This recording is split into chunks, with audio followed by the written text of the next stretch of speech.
of all these people talking out their heads. I've never understood a damn thing that they've said. From words to actions, never knowing what they're about.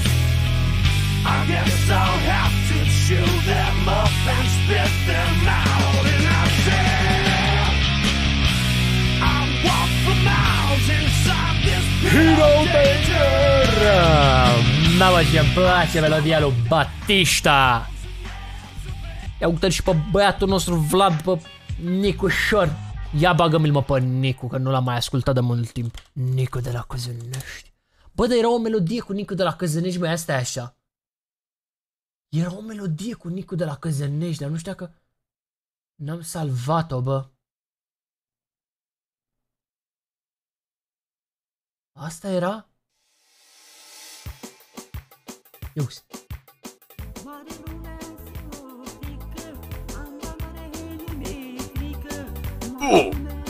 Că ne cântă Nicu, ea.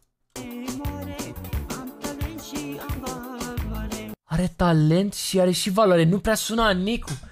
Se poate, bă. Era pe mai multe voci. Aia originală. Ia uzi. Nu știu, aici cred eu, aici era în 2016 și cred că Nicu... De fapt, asta e melodia asta de când e? Tot 2016, era în martie și asta de când e? What? E pe aceeași zi? Cum, mă? Le-au pus în... Au pus melodia în... What? Au pus două melodii în aceeași zi? Deci e originalul cu Nicu de la Căzănești și asta în aceeași zi.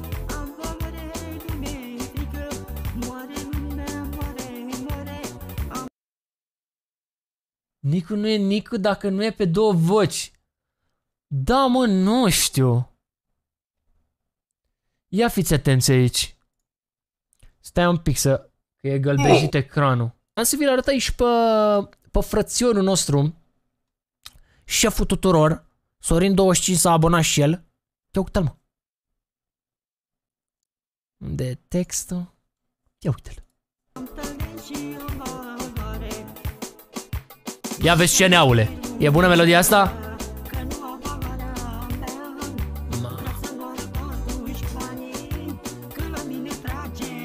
La mine trage banii! Bine, mă, Nicule, ia mai zi o pasta odată.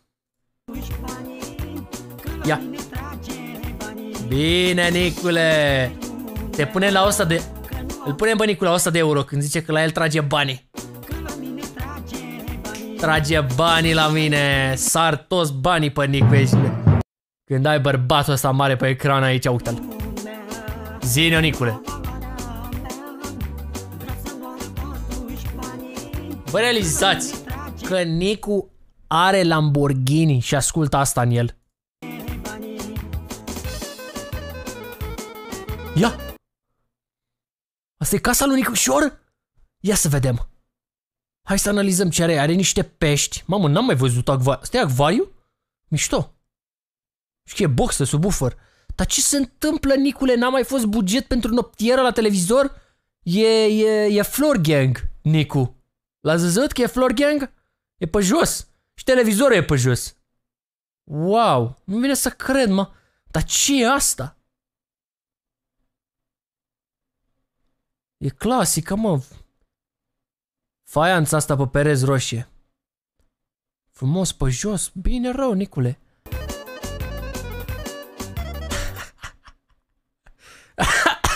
Cine mă face ăsta după plante în casă la Nicu? Încearcă și el să uite la televizor și sta după plante în casă la Nică. A avut și el o zi grea de muncă.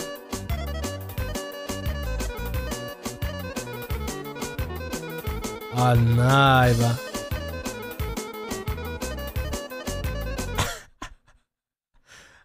E cel mai tare, mă, Nicu de la Căzănești. Bate peștii.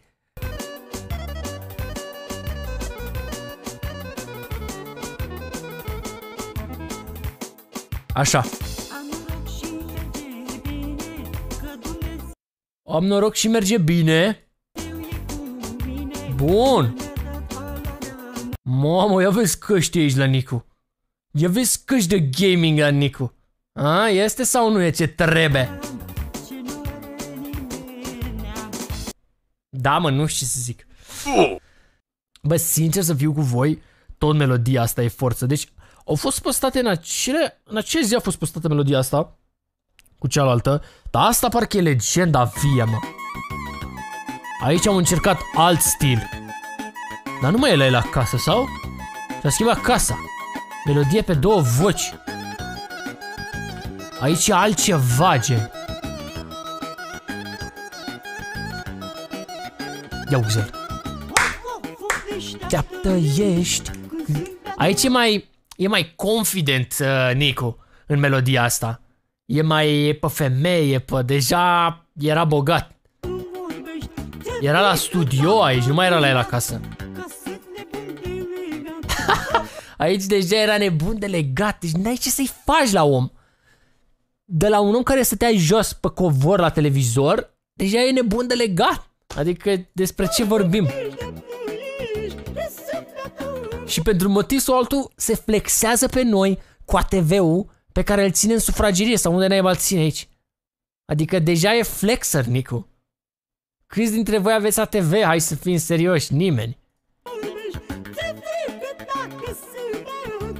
Dar cred că era bad la filmări aici.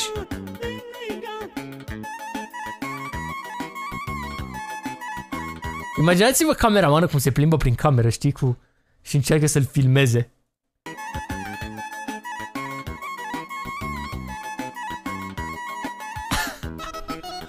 Da, mă, tare. Tare rău de tot cu Nicu, n-ai ce să zici la om.